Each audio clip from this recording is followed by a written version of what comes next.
Tired of dealing with annoying flies, fruit flies, and gnats in your home? The Zevo Flying Insect Trap is your ultimate solution. Don't wait. Check out the link in the video description now to get your Zevo Flying Insect Trap on Amazon and enjoy a bug-free home today. Yes, there's now one law for Huw Edwards and another law for Joe Public.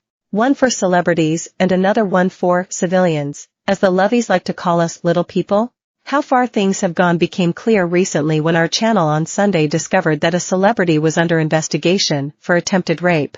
The paper contacted the police to confirm the story. Outrageously, after responding to this normal press inquiry, police passed it on to the celebrity's high-powered lawyers. Our channel on Sunday quickly received a legal letter, warning the editor to bury the news. Now, in the Huw Edwards case, it seems we have reached the point where a famous suspect is not necessarily named even after they have been charged. What next? Might some like to keep quiet about celebrity crimes even after they've been convicted, maybe reassuring us they are in rehab? We should stand up for the freedom of the press to report the truth without fear or favor, regardless of who doesn't like it. As an old saying about journalism has it, news is what somebody doesn't want published. All else is advertising. We belatedly learned this week that Edwards was charged with having child sex abuse images over a month ago.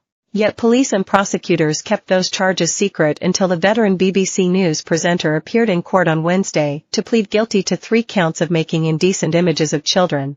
Why the silence?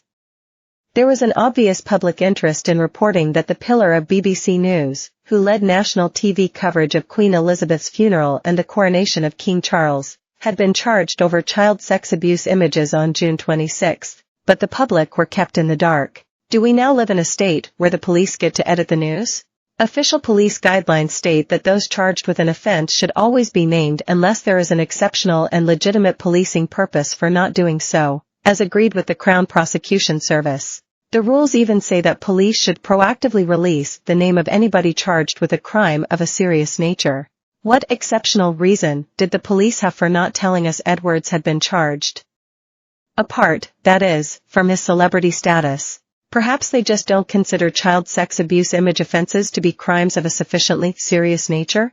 This looks less like the universal presumption of innocence, to which everybody is entitled, than a tailor-made conspiracy of silence. Edwards received 41 child sex abuse images, sent via WhatsApp, by a pedophile. He kept 7 Category A images of the worst kind on his phone. The prosecution said they were sent clearly with Mr. Edwards' approval and that the 2 perverts had chatted about a number of the images sent. He now faces up to 10 years in prison. Can you imagine any ordinary Brit charged with such offenses being left to swan about for weeks before the authorities told the world about it? They would be publicly exposed and shamed. Then they would creep into court, probably under cover of a blanket. They would certainly not be left to carry on living as if nothing had happened for more than a month, before brazenly strolling through masked paparazzi sporting a designer suit and shades, as Hollywood who did outside Westminster Magistrates Court this week. Police and prosecutors now insist there was no conspiracy to hide the truth about Edwards from the public. Well, they would say that, wouldn't they?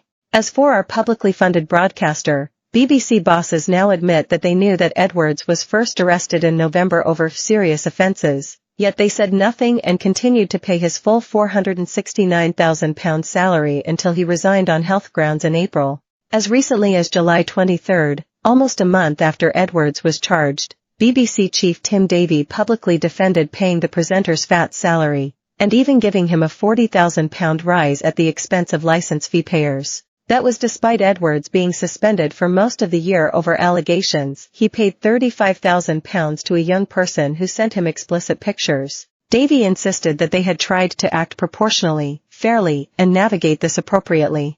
The BBC's fair and appropriate navigation meant, we now know, steering clear of any mention of Edwards' arrest over child sex abuse images. The BBC claims that it was not officially